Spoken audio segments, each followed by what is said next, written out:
আমার পেছনে যে ধ্বংসস্তূপটি দেখতে পাচ্ছেন এটি মূলত 32-এর বঙ্গবন্ধু শেখ মুজিবুর রহমানের বাড়ি। এটি এখন ধ্বংসস্তূপে পরিণত হয়েছে। গতকাল বুধবার ছাত্রলীগের ব্যানারে শেখ হাসিনার বক্তব্যের পর বিক্ষুব্ধ জনতা এবং শিক্ষার্থীদের সাথে নিয়ে এখানে ধ্বংস কার্যক্রম পরিচালনা করে।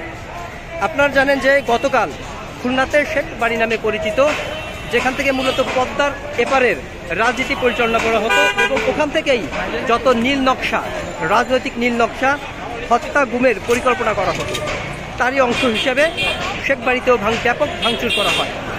আপনারা দেখতে পাচ্ছেন যে এখনও আগুন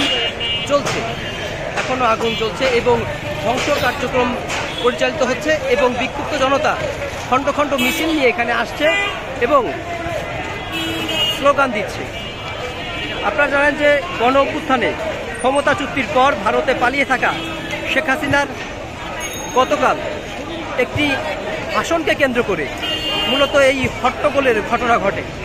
এর আগে থেকেই শেখ হাসিনা ভারতে পালিয়ে থেকে, এই ফ্যাসিস্ট শেখ হাসিনা ভারতে পালিয়ে থেকে বিভিন্নভাবে ছাত্রদের উস্কানিমূলক কথাবার্তা বলে যাচ্ছিল।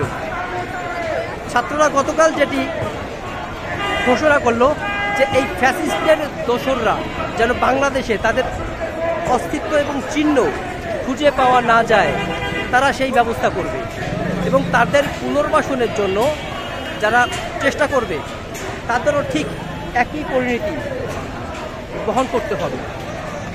আপনারা দেখতে পাচ্ছেন যে আগুনের যে ধোঁয়াটা আপনারা এখনো দেখতে পাচ্ছেন, ভাঙচুরও চলছে, সাথে স্লোগানও চলছে।